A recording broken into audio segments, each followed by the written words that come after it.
Uma produção. Bruá.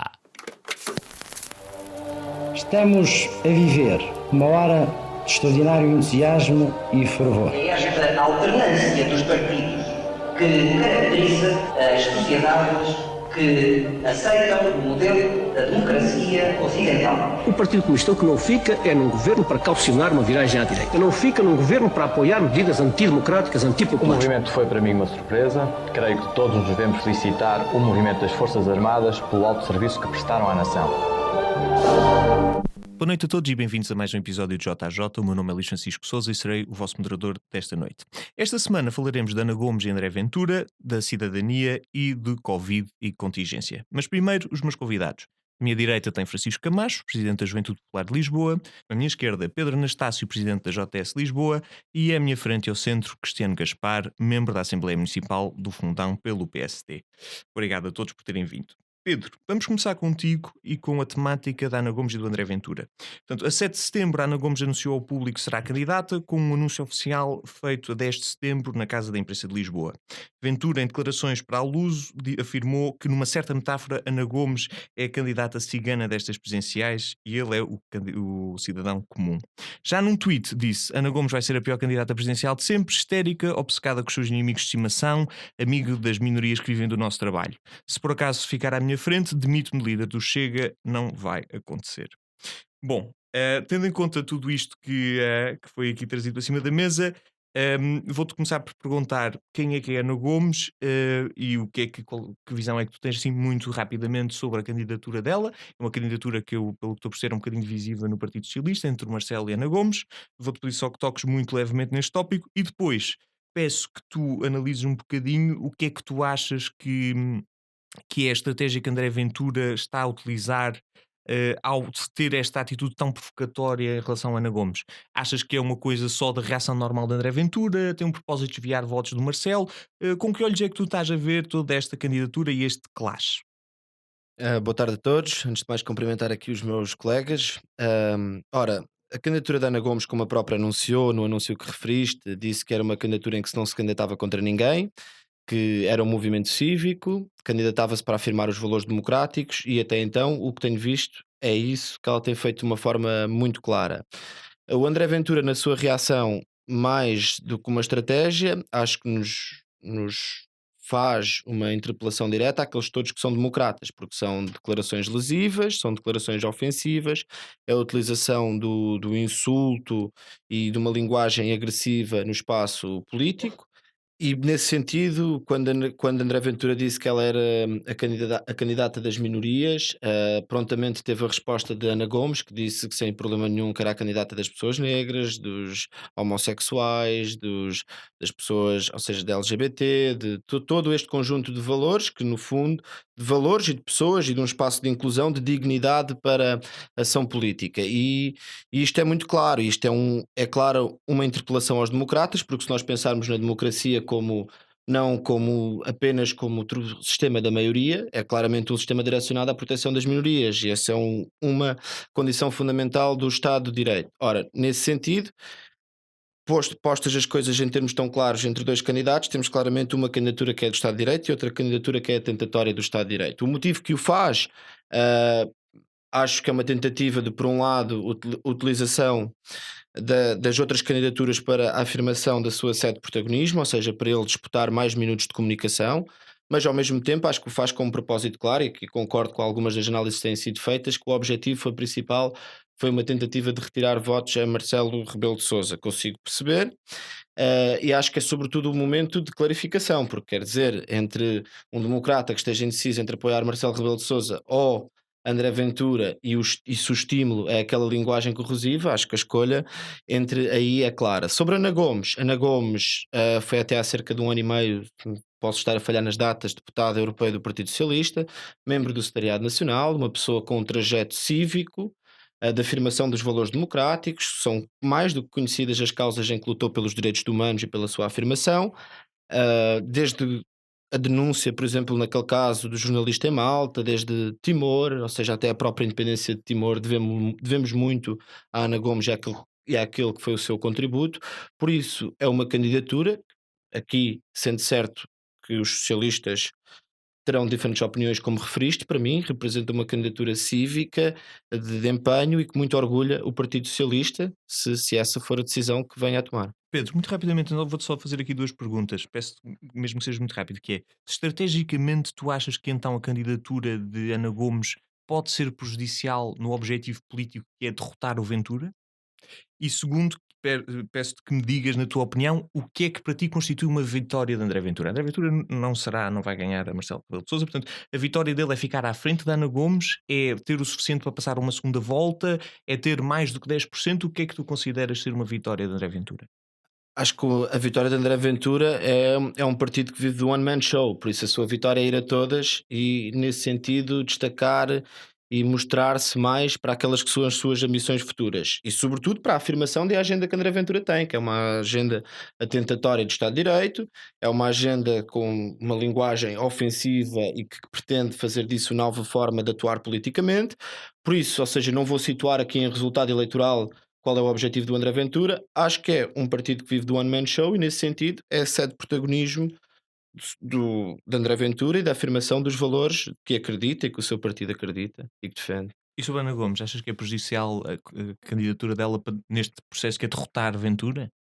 Não interpreta. A Ana Gomes disse claramente o contrário do que tu estás a dizer. Disse que não se candidatava contra André Ventura, disse que se candidatava para disputar as eleições presidenciais e que fazia da sua candidatura um combate cívico. Foi isso que ela disse. Nesse sentido, se a linguagem de Ventura é clara e se a apresenta nos termos também muito claros que conhecemos, uma pessoa que se candidate com uma linguagem que respeita ao Estado de Direito, que o afirma, que luta por direitos humanos, acho que a tua pergunta se responde por aí, não é? Ou seja, a candidatura que tem valores democráticos por uma candidatura que tem por oposição valores não democráticos, Ana Gomes já vence porque representa o que disse que ia representar, uma candidatura pela democracia. Muito obrigado, Pedro. Francisco Camacho, vamos passar para ti agora. Portanto, vou-te fazer a mesma pergunta, que é com que olhos no geral é que tu vês a candidatura da Ana Gomes, se te surpreendeu ou não.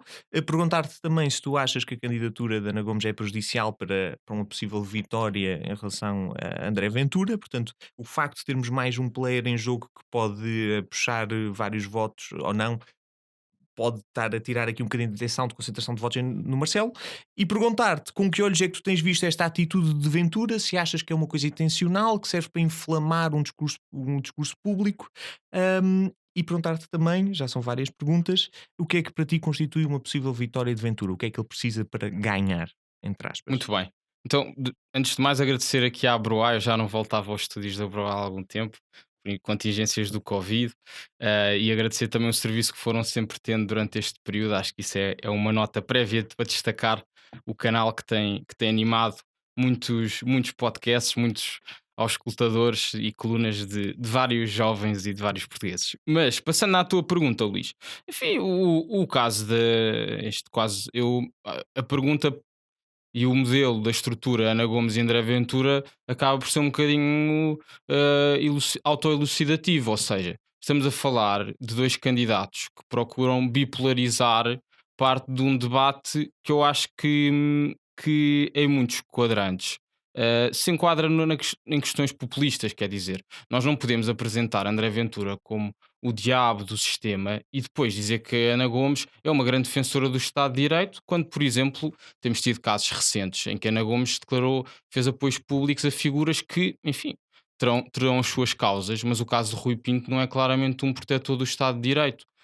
Assim como até durante o seu percurso, Ana Gomes, enfim, na esfera internacional, teve causas interessantes e causas humanitárias que eu acho que devemos enaltecer. Mas em contraste, também não me esqueço que Ana Gomes, por exemplo, fez acusações graves a dirigentes do CDS, chegou a comparar o presidente do CDS com Strauss-Kahn, momentos depois o antigo diretor do FMI, ter sido acusado por escândalos de abusos sexuais.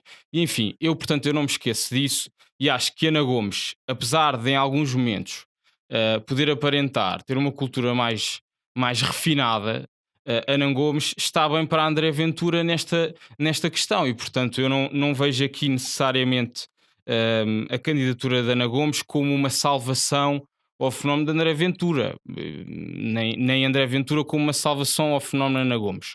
Creio que até acaba por ser uma candidatura importante para o debate democrático. Vai ser um entretenimento pelo segundo lugar entre André Ventura e Ana Gomes, estou bastante convencido disso.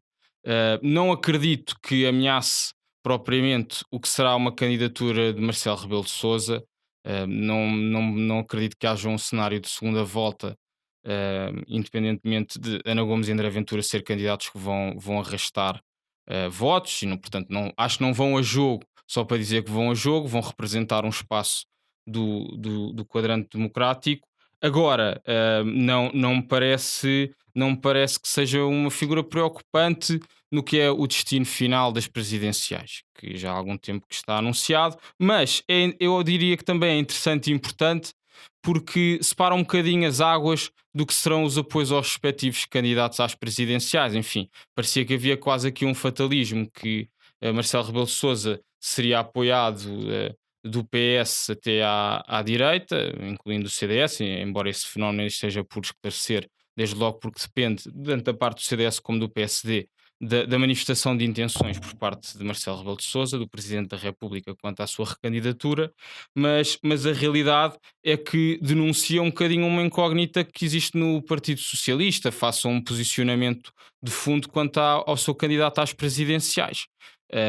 E denuncia também um pouco o que é este PS que se tornou um partido de poder, um catch-all party, que temos desde figuras que naturalmente apoiarão Ana Gomes e outras que em sentido inverso apoiam, por exemplo, João Ferreira, como é o caso de Isabel Moreira, o que eu também me deixa fascinado porque uma figura do Partido Comunista Português no que é o jogo democrático será sempre questionável. E, portanto, acho que também é bom para esclarecer aqui um bocadinho as águas de que PS é que é este que se tem apresentado aos portugueses. O que é este PS para além de um partido de poder?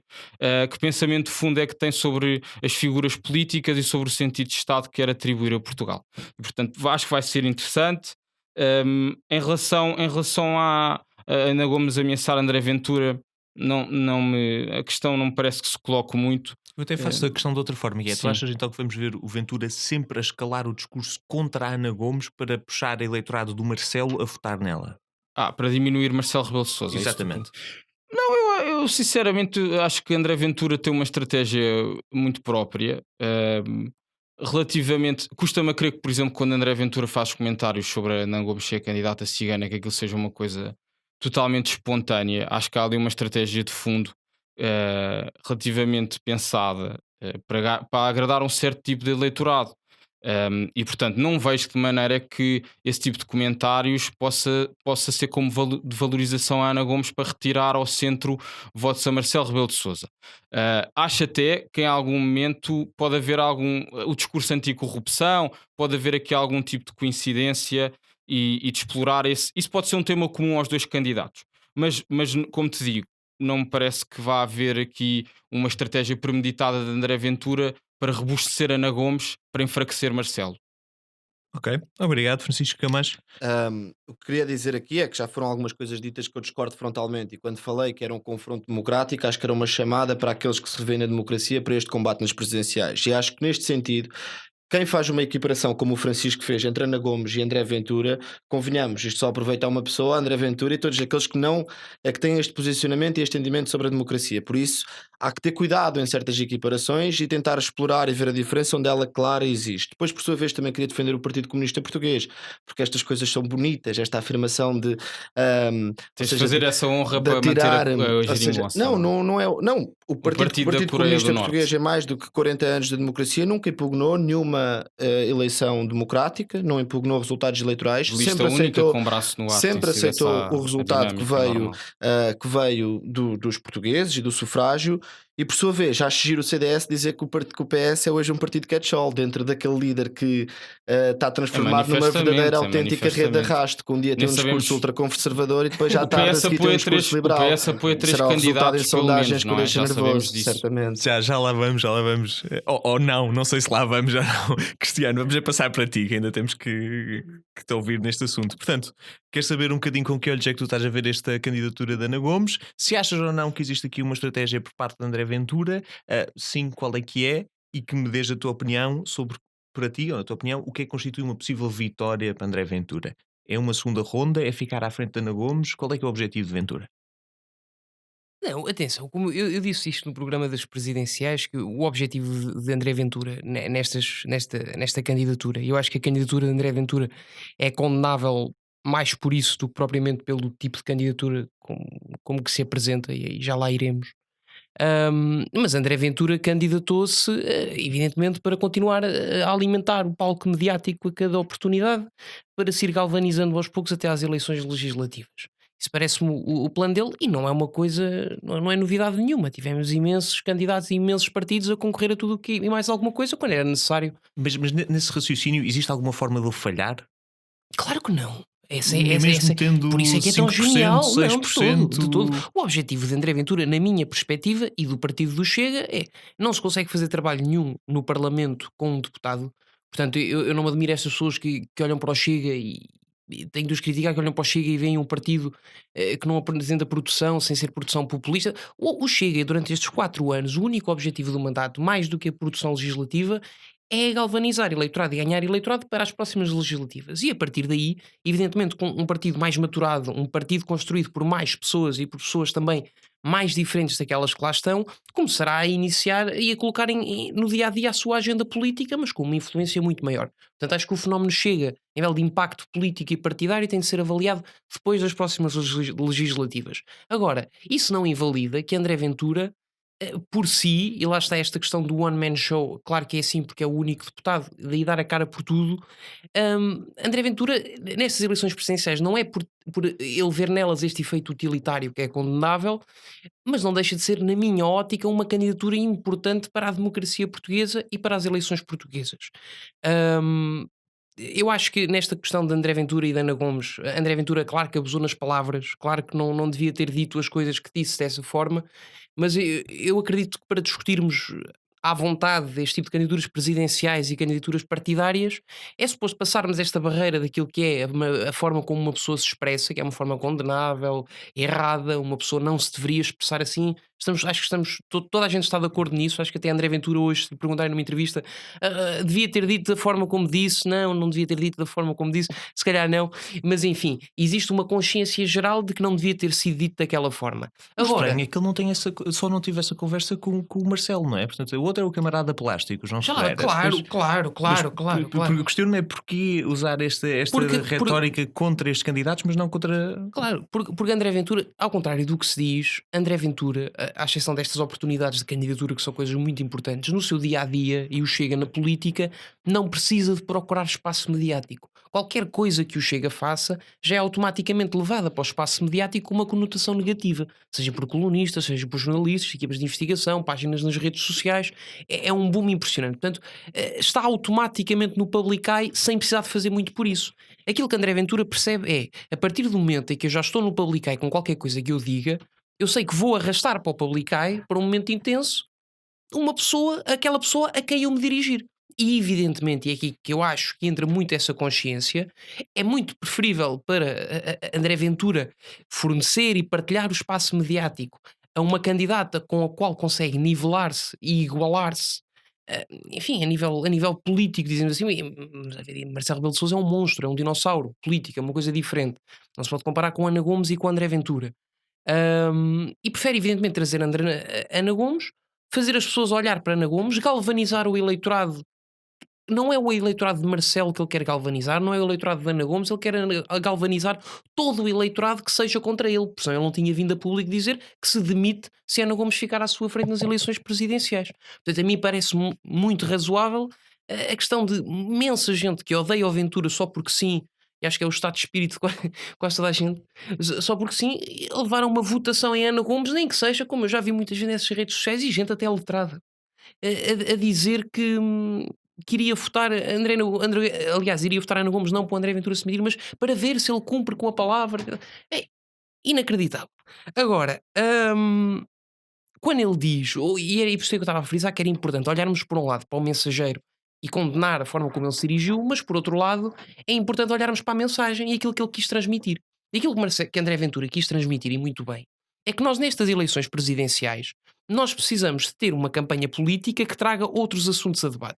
O assunto da corrupção é importante, o assunto das desigualdades sociais neste contexto muito particular das minorias e das etnias e das raças, é também uma questão muito delicada que é importante trazer a debate e a discussão. E nós não podemos ter candidatos como André Ventura e Marcelo Rebelo de Sousa que quando falam e defendem o interesse de Portugal, e candidatos muito na onda de Ana Gomes e de Marisa Matias, que eu recordo que ainda ontem Marisa Matias tinha anunciado que tinha feito uma visita ao nosso campo de refugiados já não sei onde era, mas foi no meio de uma campanha presidencial, em campanha à presidência da República Portuguesa, vai visitar um asilo, uma comunidade de refugiados a uma freguesia em Portugal. A mim parece-me que se estão a transpor agendas políticas partidárias para aquilo que é uma campanha presidencial. E a partir desse momento, todos os candidatos que se apresentem ou se tentem apresentar com um programa partidário, para mim, deverão estar à partida excluídos. E isso inclui excluir desde logo todos os candidatos que não sejam, neste momento, Ana Gomes, Marcelo Rebelo de Sousa e André Ventura. E parece-me que temos aqui 3 candidatos com uma coisa em comum, tremendamente populistas. André Ventura e Ana Gomes populistas pelas palavras. Nós sabemos que Ana Gomes já disse muito disparate em direto na TV, tal como André Ventura diz muito disparate em direto na TV, só para causar aquele soundbite. Viu-se esta novela que foi com o Rui Pinto, onde eu acho que uma pessoa que quer ser Presidente da República tem de se dar ao respeito, não é andar a insultar toda a gente nas capas de jornal como se fosse dona da verdade, porque devia perceber como é que funciona o sistema de justiça.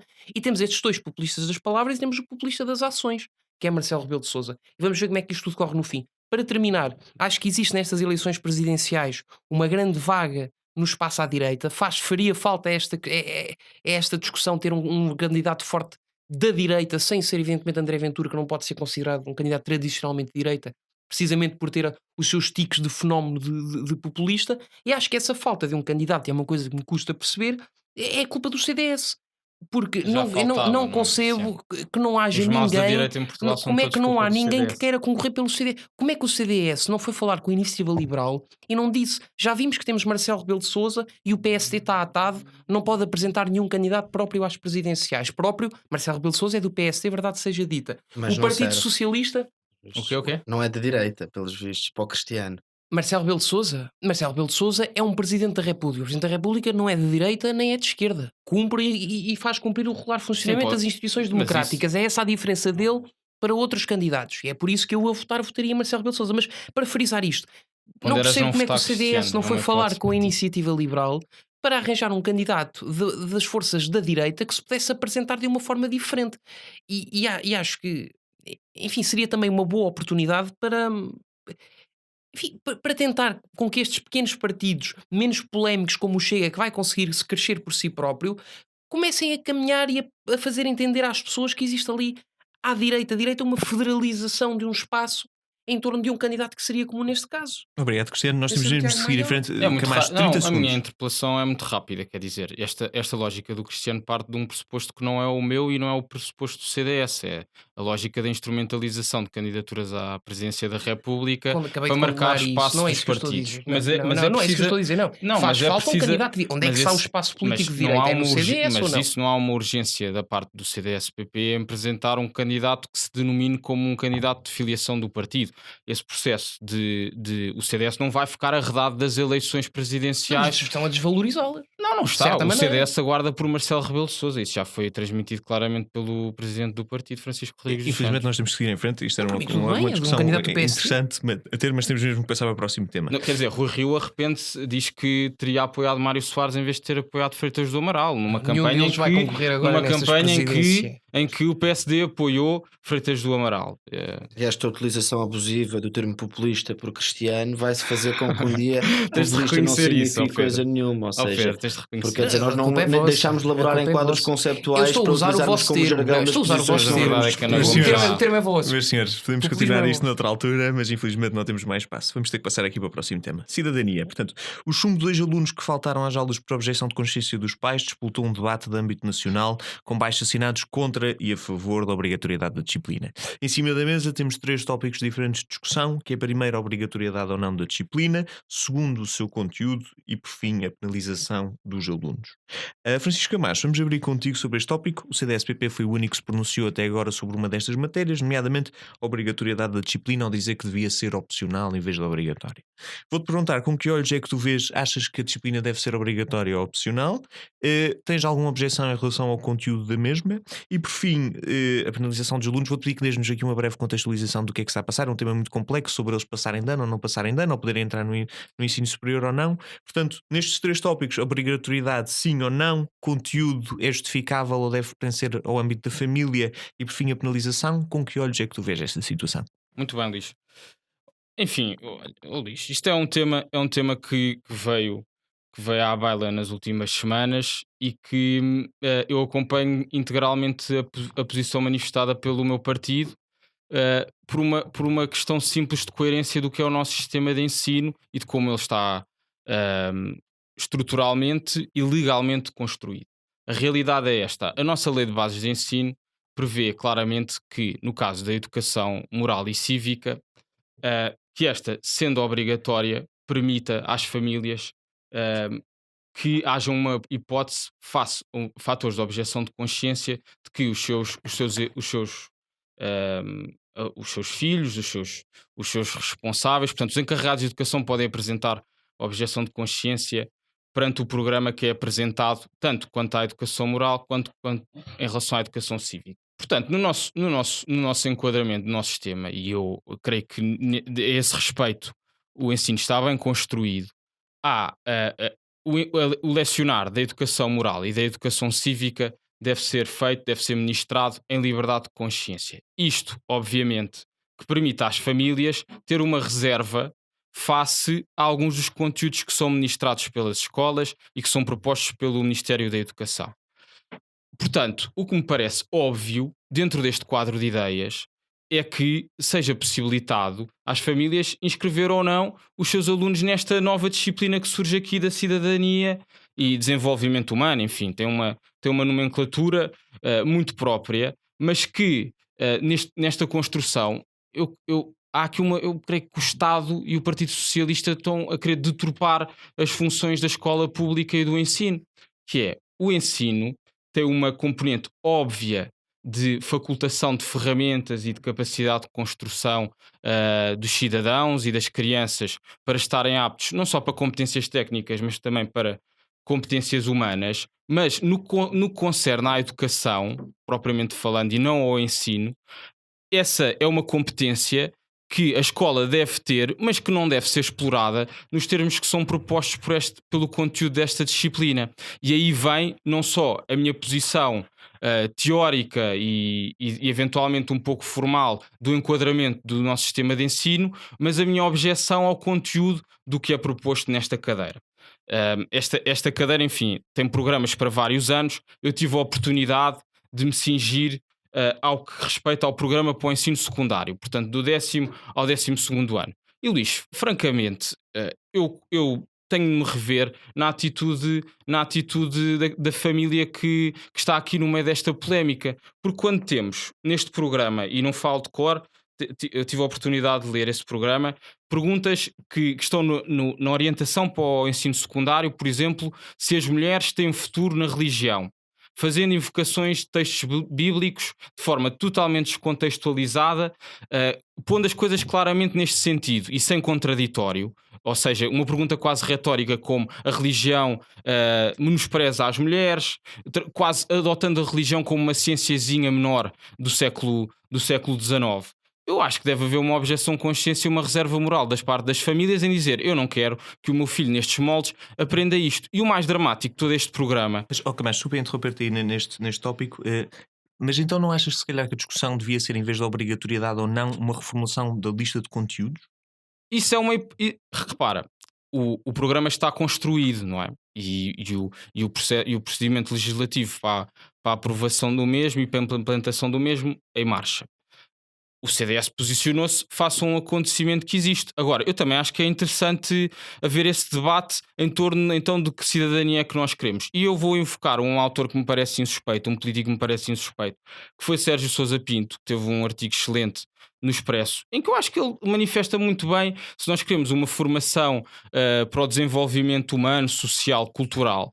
Então que se procure basear, por exemplo, na aprendizagem dos grandes clássicos da literatura, que aí é que se aprende o aprofundamento democrático da participação cívica. Eu acho que essa é uma das soluções razoáveis, porque hoje estes miúdos saberão, ainda que de forma enviesada, noto, muito bem, por exemplo, ter preocupações ambientais, muito bem ter preocupações em função da discriminação em torno do sexo, ainda que em muitos casos com referências eh, bibliográficas que eu acho que são duvidosas do ponto de vista científico, mas depois, possivelmente, não terão as ferramentas para analisar problemas que vão surgir daqui a 20 e 30 anos e que não estão manifestamente diagnosticados. Quanto ao caso da penalização dos alunos, a família apresentou uma providência cautelar, tanto quanto sabemos, de forma a evitar que estas duas crianças possam reprovar o ano em virtude de faltas, portanto, faltas injustificadas. Ora, parece-me que esta pretensão é totalmente legítima da parte destas famílias. Em relação, se há momentos em que eu acredito e apoio a desobediência civil, é precisamente neste caso, em que esta família faz de forma pacífica, respeitando o Estado de Direito e toda a assistência que lhe deve ser prestada, utilização de mecanismos regulares para defender o que é a sua convicção, a qual eu apoio sem dúvida nenhuma. Portanto, Cristiano, vou-te passar então para ti a palavra, pedir com que olhos é que tu vês toda esta situação e pedir em particular que pronuncies sobre estes três tópicos, que é obrigatoriedade da disciplina, sim ou não, o seu conteúdo, com que olhos é que tu o vês, e sobre a penalização que está em cima da mesa para os alunos. Obrigado, Luís. É assim, dá para ir os três, por acaso as perguntas batem mais ou menos aquilo que eu tinha visto e pensado. Primeiro, não é? É óbvio que já tentaram e já inventaram 1000 nomes para cadeiras diferentes, disciplinas diferentes, ao longo dos últimos anos, quando toda a gente começou a falar e a perceber o problema de estimularmos o conhecimento cívico e a capacidade de pensamento político dos jovens. E desde aí tivemos a área projeto, tivemos a formação cívica, acho que já tivemos uma depois de eu já ter saído do ensino secundário, acho que ainda houve mais uma, e só agora é que surgiu esta da educação da cidadania e desenvolvimento. Antes fosse educação para o desenvolvimento, era uma coisa boa. Ahm, e é evidente que ao fim de séculos é preciso de alguma forma darmos um passo para tentar enriquecer de alguma forma a oferta curricular das nossas escolas. O problema é que esta malta que está enfim, a tomar estas decisões nos órgãos de tutela, evidentemente, continua com uma mente muito fechada naquilo que é o estilo tradicional, digo já vem da escola industrial de lecionar e de aprender com a existência de um programa e segue-se o programa linha a linha, o professor dá aula, os alunos assimilam os conhecimentos e depois não sei que não deve haver provavelmente avaliação. Deve ser como uma religião moral, não devem ter avaliação. Por acaso isso seria um ponto curioso, mas não, claro que não tem avaliação, acho que seria um escândalo maior. Ahm, mas parece-me evidente que este paradigma de tentar mudar este estado de coisas através de uma disciplina que replica eh, um pouco a forma de ensino e o ensino de outras disciplinas é uma forma errada de tentar combater o problema. E isso não invalida que não tenhamos de continuar agora a ter esforço e aproveitar no fundo, que já é de conhecimento comum que precisamos ter uma abordagem diferente na oferta formativa das nossas escolas, no tipo de coisas que não se ensina, seja a nível das competências não formais, estou a falar cada vez mais delas, sobretudo da relevância no meio profissional, mas também até mesmo dos próprios conteúdos que são lecionados nesta parte da cidadania, do conhecimento e da cultura. Agora, parece-me que se o objetivo é apresentar uma coisa que seja consensual e que se apresente como um projeto de maturação e de aprendizagem dos jovens, o objetivo, no mínimo, era que não fosse polémico. E se haveria alguns temas, alguns assuntos eh, que evidentemente enfim, iam ser polémicos, porque já se sabe, é uma discussão. Esta questão, sobretudo, de sexualidade, que acho que é o principal pudor que estes pais têm, que eu também não concordo com parte do argumentário de quem está contra a educação para a disciplina. Acho que os adolescentes apanham pior no smartphone a ver pornografia do que com aquilo que vão ler nas escolas. Portanto, acho que não existe, sobretudo se estivermos a falar de adolescentes no secundário, acho que já não deve existir embora seja um direito de cada pai, evidentemente, mas acho que esta preocupação de não querer que o filho saiba X ou isso Y ou aprenda Z, acaba por obter informação hoje em dia no outro lado, seja no smartphone, seja no computador. Agora, isso não invalida que, a priori, o instrumento em si não esteja enviesado e não esteja errado. E nesse caso está. Não só esta questão, evidentemente, das referências, por exemplo, esta questão das referências bíblicas, isso era completamente desnecessário.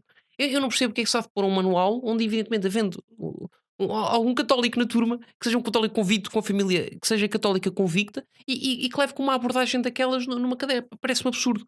Quanto à pergunta importante da obrigatoriedade, a mim parece-me que não devia ser obrigatório lógico, e cada pai, como havia com a educação moral e religiosa, que também não era obrigatória, cada pai deve decidir se o filho se inscreve no início do ano letivo ou não se inscreve no início do ano letivo, da maneira como as coisas estão. Porque se for uma coisa que garanta que vai servir para uma preparação verdadeira para os jovens, não só para a universidade, mas sobretudo para a vida adulta, então aí eu acho que deve ser o papel da escola tornar a coisa obrigatória, se passar por uma coisa mais prática, por uma coisa mais de formação e desenvolvimento de competências pessoais. Agora, se for este género de missa, com todo o respeito, mas uma missa noutro sentido, eu acho que não é saudável para a democracia portuguesa. Por fim, a punição. A punição é outra questão que me deixa aqui um bocado que é, tivemos os pais a mandar uma carta, a enviar uma carta primeiro para o Secretário de Estado da Educação, a dizer que não concordavam com nada do que ele estava e preferiam que os filhos não frequentassem. Tivemos os filhos a deixarem de frequentar as aulas, a supostamente chumbarem, o conselho de turma a votar que os alunos não precisavam de ficar chumbados e podiam para transitar de ano, e vem uma decisão, uma missiva do secretário de Estado da Educação a ameaçar menores que os vai chumbar. Atenção, os pais dos miúdos tomam a decisão, os meus filhos não vão a esta disciplina X ou Y, e a malta da tutela do Ministério da Educação manda uma carta a dizer: atenção, porque se fazem isso, os vossos filhos vão chumbar. Estamos a comprometer. Isto é gravíssimo, é gravíssimo. Estamos a comprometer literalmente o futuro de dois menores e de dois estudantes pelas decisões dos seus encarregados de educação e dos seus pais. A mim parece uma situação absurda e ridícula. Acho que esta é uma não discussão. Vamos tentar esquecer este assunto o mais rápido possível, paralisar, enfim, a lecionação é o termo que se leciona, a ministração. Da cadeira, da Exatamente, disciplina. que se ministre e parar agora.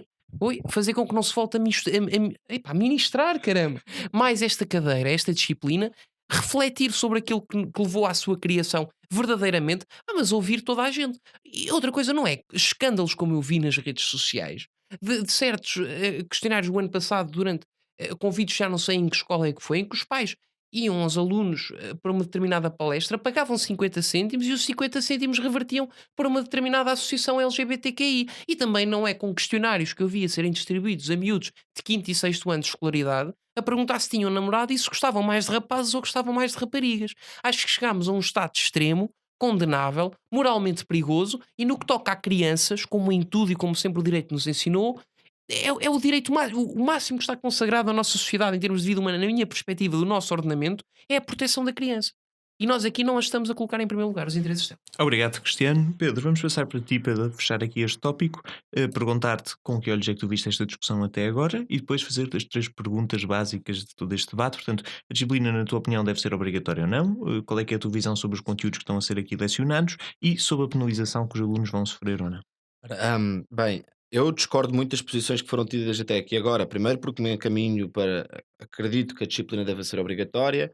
Acho que o que está aqui em causa não é como tentaram alguns partidos políticos e figuras políticas darem a entender, como uma ideia de pensamento único, numa tentativa de impor pensamento único. Ou seja, nós pertencemos, somos sujeitos individuais, mas relacionamos-nos com a comunidade onde estamos inseridos, com o coletivo. E nesse sentido, e isto é uma coisa que a direita também gosta muito de falar, quando a esquerda fala em direitos, tem os deveres, os deveres, os deveres, os deveres. E prontifica-se nesses momentos a justificar a existência de um qualquer Armageddon na sociedade que nós não sabemos qual é, que é a ideia de que os deveres estão ausentes nas comunidades onde nos inserimos. É evidente que a comunidade se constrói com um conjunto de direitos e com um conjunto de deveres. E aí há obrigações claras do ponto de vista de cidadania, que são isso mesmo. E depois deixa-me Desculpa, voltar. só uma questão, se me deixa-me voltar. permites, que eu sei que falei muito, mas neste caso, quem está contra os direitos são vocês que são fora da obrigatoriedade, porque Não. há o direito da objeção de consciência que pertence aos pais.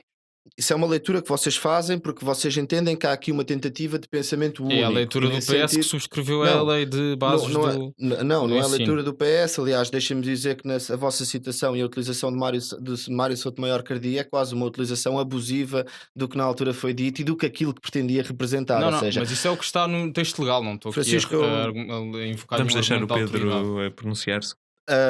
por sua vez, ou seja, e depois ou seja, não percebo bem a posição porque acho que é exatamente a cidadania que nos permite fazer esta fronteira de onde é que está a ideologia e onde é que é a cidadania. É a cidadania que nos dá este espaço, é a cidadania que nos permite esta oportunidade e é ela que permite fazer este juízo crítico de onde é que estão aqui a afirmação de convicções ou outros ideológicos. Ou seja, estamos aqui a falar de direitos, deveres, na forma da relação com o coletivo e de um conjunto de coisas até que são normativas, que resultam da Constituição. Ou seja, estamos quase numa relação que se calhar choca em certas matérias o cumprimento da lei fundamental do país e deste espírito cívico e crítico nas pessoas. Por sua vez, não vejo aqui qualquer nenhuma tentativa de impor um pensamento único. Vejo sim um compromisso também com a ideia de ah, combate às desigualdades e a diferença entre meios existentes. Não estou a dizer, ou seja, acho que há obrigações que têm de ser passadas, que a escola desempenha um papel também social, apesar de, ou seja, transmite conhecimentos, conteúdos, como na disciplina matemática, outro transmite também lições de como é que é a relação com a comunidade, quais é que são as obrigações de cada um, deveres, etc. Ou seja, causa-me alguma estranheza que choca alguém a ideia de ser ensinado o código da estrada, ou seja, não sei, não sei, estou para ver aí onde é que está o pensamento único e que tal que foi tão afirmado por tais autores. E depois agora Mas, também permite-me Pedro, utilizar o desculpa, Sérgio Sousa. só Diz-me, fazer-te aqui o argumentário que a direita utilizaria neste sentido é que há certas matérias que não são tão objetivas quanto o Código da Estrada, não é? Nomeadamente esta Certo. questão da sexualidade e realmente depois a dualidade de critérios sobre esta história da missa, percebes? Certo, percebo Como é que como é que tu percebo que existe uma subjetividade aí e reconheço-a, mas não é uma subjetividade que justifica que as coisas não sejam ensinadas, porque nós podemos, não é independentemente das coisas serem subjetivas que nós não podemos extrair delas um conteúdo objetivo. E aí fazemos nós próprios, nessa lecionação, essa prática autolimitativa daquilo que ensinamos e como expomos e o quê. Ou seja, lá está, é uma questão, não é de resposta fácil, mas claramente, comportando uma dimensão subjetiva, não desiste, não significa que desistamos de procurar o seu conteúdo objetivo e aquele conteúdo que é coletivo, que é do relacionamento com a comunidade que fazemos parte. E depois estava-te a dizer desta questão do papel da escola social, da sua ligação e do combate às desigualdades, ou seja, a direita está disponível a aceitar que, em certos casos, não sejam ensinadas, ou seja, não seja permitido o acesso a ligações fundamentais à comunidade e ao espaço público onde estamos inseridos, e por isso, necessariamente, o conteúdo não me choca do que vi. A penalização, aqui também acho que é importante um bocadinho trazer verdade àquilo que o Cristiano afirmou, o Cristiano pôs como uma ameaça, mas está a tergiversar, e por isso eu esclareço. O secretário de Estado da Educação o que fez foi o contrário, sugeriu inclusive um plano de recuperação dos conteúdos, onde havia possivelmente até aí um espaço da afirmação desse Ou, tal espírito crítico, ou e sem dúvida que a penalização concordo, quer dizer, acho que não, se uma eles não disciplina que é frequentarem esse obrigatória, plano, não se cumpre os compromissos, não se faz, tem de vir associada é à uma sanção. punição. Tem de vir Cristiano, associada à Cristiano, sanção, que é a Não serem penalização. chicotadas já Que não é, há tempo. não, A menores pela decisão dos pais. Estás A menores, a dizer o que eu não disse. estamos Eu a não falei em sacrificar o não futuro falei de em melhor. chicotadas, não falei eu nada percebo, disso. mas estamos a Falei- ficar sem tempo, portanto o Pedro tem que acabar. É assim. isso, eu já disse o essencial, ou seja, acho que esta é a afirmação de uma agenda política clara, é um compromisso com a Esse é que é o Pois problema, é uma agenda política instrumentalizar clara, não é? Direita, o Esse vosso é que é o manifesto foi problema. isso, exatamente. Foi uma Problema. visão da escola, foi O uma visão do programa, o mundo. programa. Vocês passaram uma visão da escola e uma visão do Eu sei. mundo. Vocês não passaram outra coisa, foi isso que fizeram e sem dúvida concordo com o conteúdo, com a sua obrigatoriedade e com a penalização associada. Isso é preocupante. Obrigado, Pedro. Vamos passar então aqui para o último tópico da noite em relação ao Covid e o novo estado de contingência. Portanto, a partir do dia 15 de setembro, do dia em que fazemos esta gravação, Portugal Continental vai passar a estar na sua totalidade em estado de contingência. Serão aplicado ao resto do país as medidas que imperam em Lisboa, Porto, sendo que estas metrópoles vão ter uma adoção de novas regras em particulares. Algumas das regras que vão aplicar-se agora no estado de contingência para o resto do país são os ajuntamentos para apenas 10 pessoas na via pública ou estabelecimentos, proibição de venda de bebidas alcoólicas em supermercados a partir das 20 horas e o seu consumo na via pública, e o desfazamento de horários de entrada e saída de locais de trabalho e de estabelecimentos a partir das 10 da manhã. Quem é que ficou de começar? Eu, Cristiano Gaspar, sobre este tópico. Cristiano, vou-te perguntar com que olhos é que tu vês esta medida e vou-te perguntar em particular se tu sentes que existe uma necessidade da mesma ou não, se existe uma possibilidade de estarmos a regredir aqui na questão do combate ao Covid, e uma das principais críticas que está a ser adotada em relação a isto é porque uma medida ou um conjunto de decisões de âmbito nacional, enquanto existe uma disparidade muito grande dos sítios onde existem casos ou não, e se devíamos ter uma medida mais focada, municipal ou não. Com que olhos é que tu vês esta situação? Bom, é assim, globalmente parece-me uma coisa, um apontamento saudável que é preciso fazer isto não vem, não propriamente um mérito do governo, mas um mérito da democracia e da celeridade da democracia portuguesa já maturada há muitos anos. Ahm, Parece-me importante que tenha existido nesta questão muita maleabilidade naquilo que tem sido a legislação que se apresenta a cada momento conforme cada necessidade. e tão depressa passamos de um determinado estado de contingência para um estado de calamidade, como vamos apenas para um estado de alerta, que acho que é neste momento o que estava no país todo e passou agora para estado de contingência a equiparar-se às regiões, enfim, às zonas mais metropolitanas.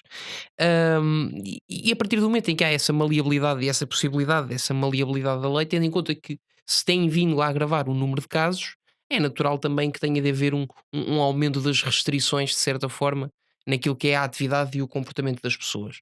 Ahm, eu acho que a partir do momento em que é inegável que estamos a viver, ou estamos a entrar e a começar a viver uma situação de agravação, ahm, globalmente acho que não se pode criticar a entrada deste novo regime com estas novas regras. Agora, em termos concretos, parece-me que há algumas coisas que é preciso questionar. A primeira é porque é que o diploma, tendo em conta que a situação já se estava a agravar, ou já se tem vindo a agravar há 2 semanas, porque é que se esperou? Enfim, agora sabemos, por causa da realização da festa do Avante e não para depois. Mas a questão da festa do Avante faz-me pensar uma coisa muito importante, olhando agora para o diploma, que é, eu não sei se tem o diploma, aí também, temos o artigo 5º e o artigo 13º, são muito engraçados. O, o artigo 5º e o artigo 13º em conjunto vêm-nos falar sobre aquilo que são os ajuntamentos de pessoas, como é que devemos estar e como é que não devemos estar.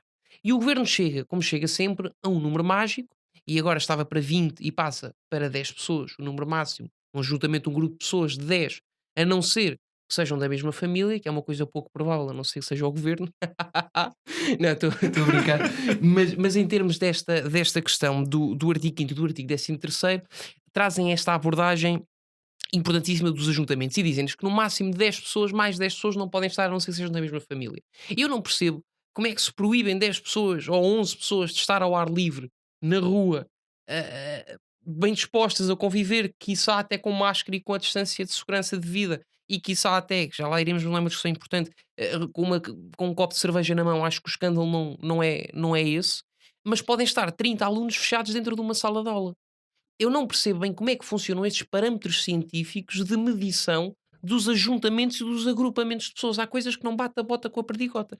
Ahm, e, evidentemente, eu estou a usar o exemplo da escola, onde estão 30 alunos numa sala e imaginemos uma festa do Avante, onde estão milhares e milhares de Ou pessoas num Fátima. festival, Ou num Fátima. festival, ou Fátima, é igualmente, para mim acho que todos concordamos que é Só como igualmente como não condenável. tinhas referido, eu achei por bem. Só tinhas focado no Avante, só para recordar. Não. Não, não, não, Esquecimento, eu eu não achei que fosse um tenho, esquecimento. não, Trama não, eu socialista não com sou do mobilização UOL, eu Eu não, achei, popular. eu não, achei, eu Diferenças achei que fosse um esquecimento. significativas. Por mim Efetivamente fui eu que tranquilo. recordei, não Por foste mim tu que te tranquilo. lembraste. Meus Não, senhores, mas meus o senhores, governo, meus na altura, senhores. mas o governo apoia o Avante e não apoia o ajuntamento de Fátima, assim como o Partido Socialista, porque o governo, as autoridades do governo, a DGS, está sob tutela, em termos de administração direta do Estado. Primeiro vem o governo, depois vem a Direção-Geral de Saúde, como todas as E o direções Santuário de gerais, Fátima evidentemente. acatou com as orientações da Também da Direção-Geral de Direção-Geral Saúde. de Saúde. Portanto, não percebo porque é que a festa do Avante pode, mas de repente, Com a ai, diferença Fátima. do apelo popular à mobilização, que no O que Avante me parece é existiu. que há capacidade, e já vimos que a DGS é muito expedita quando quer a fazê-lo, há capacidade para olhar para certos eventos e definir em que moldes é que têm de ocorrer, que tipo de pessoas é que podem estar e como é que têm as pessoas de se comportar. Eu não sei porque é que isso não se replica para cada situação coletiva do dia a dia e coloquemos restrições dessas. Pois outra coisa que é uma coisa que eu acho parva, que é esta questão do álcool, porque nós antes tínhamos os jovens, e os mais velhos também bebem, mas os jovens, sobretudo, tinham esta questão de se dividir entre o dia e a noite para ir beber uns copos. Ora, iam durante a tarde, me lembrar que em Lisboa, ali o Arco Cego, a zona da cidade universitária, contam-me que eu nunca lá fui, e dividiam-se pela noite pelas zonas do bairro, do bairro Alto, do Cais de Sodré e de Santos. Agora, evidentemente que a partir do momento em que o álcool não acaba, as pessoas não deixam de beber álcool e não deixam de se juntar com os amigos, a partir do momento em que já não podem fazê-lo durante a noite e só podem fazer durante o dia, quem se juntava e quem se dividia para ir à noite passa a ir também durante o dia. E tem sido os ajuntamentos que temos visto nas esplanadas. Uma pouca vergonha. Obrigado, Cristiano. Pedro, vamos passar para ti então. Perguntar-te, pronto, estão as medidas agora estão aqui em cima da mesa. Aproveitar também aqui o tópico que o Cristiano já trouxe um bocadinho para cima da mesa, se há, existe ou não uma dualidade de critérios em relação a uma certa permissividade em relação ao Avante e em relação a Fátima, e agora depois deste retrocesso, tu achas que este retrocesso é justificável e achas que deveria ter havido ou não uma atenção em uma postura se calhar um bocadinho mais direcionada, municipalista, em oposição a uma medida de âmbito geral? Bem, esta passagem, ou seja, esta passagem é feita agora, que foi terça-feira, dia 15 de setembro, mas foi anunciada no fim do mês de agosto, ou seja, na altura Isso é outra que eu te vou pedir o para governo Francisco. Porquê tão cedo? o governo justificou na altura e disse que o porquê era por causa de, por um lado, regresso da escola e por outro, regresso ao trabalho num contexto de férias. E nesse sentido que isso justificava medidas adicionais. Este foi o contexto que na altura saiu do Conselho de Ministros. Até, aliás, até não foi feita essa relação com o aumento dos casos. A ministra Mariana Verde da Silva disse exatamente que não era disso que se tratava destes dois eventos e que neste sentido eram necessárias medidas adicionais. Sobre o critério a tentativa de discutir aqui científica que o Cristiano trouxe, ou seja, ele não apresentou uma solução, questionou-a, mas eu também acho que a simplificação grosseira como ele fez também nos destrói, porque reparem, nós não podemos tratar realidades como a ideia de o regresso às aulas, em que concorrem outros valores e outras coisas que é necessário cautelar, desde a própria formação de miúdos, ou seja, a perda de conhecimentos de uns em relação a outros, também agravada pelo diferente contexto socioeconómico, ou seja, nós não podemos olhar para definir uma regra como se fosse, que se a regra não fosse sensível a ter de Mas articular estão a arriscar vidas. outros valores em presença, porque aliás, não, estão a responder a outras Então não há realidades, perigo é com 30 diferente. pessoas numa sala. Não, estão a responder a outras Não, mas realidades. não há A perigo questão com não é 30 de perigo pessoas ou numa não sala. perigo, a questão é de uma tentativa, tu disseste qual é o critério, se aqui são 10 e se aqui são 30. E o que eu estou-te a dizer é que o critério é diferente e acho essa uma simplificação grosseira, porque se trata de adequar outros valores em presença. Nós estamos a responder ao combate à crise de saúde pública e aí também estamos a responder ao necessário atraso, a diferentes existências no meio socioeconómico que prejudicam a aprendizagem do aluno, ou seja, se concorrem outros valores em presença e outras realidades que queremos responder, teremos de adequar a regra, ou seja, as regras são adequadas em função das realidades que querem tutelar, ou seja, Mas não aí se surge a trata como questão, aqui então, porque é disseste. que isto se abrange à totalidade de Portugal continental e não só a determinadas zonas?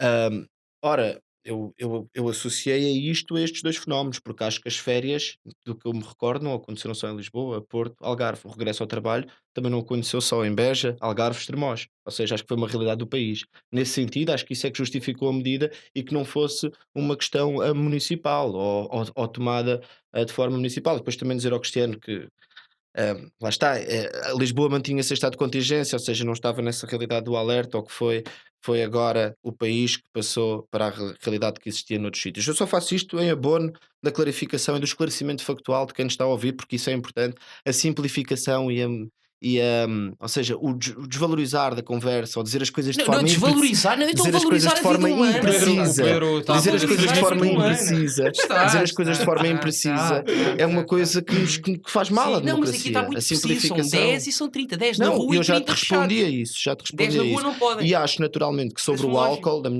na minha posição, ou seja, acho que o álcool, eu também, olha, eu bebo uns copos, não ao contrário de ti, eu bebo uns copos, não tenho problemas em estudo. dizê-lo. Tu disseste que ainda não, eu Estudo e bebo uns trabalho. copos, gosto de uns copos.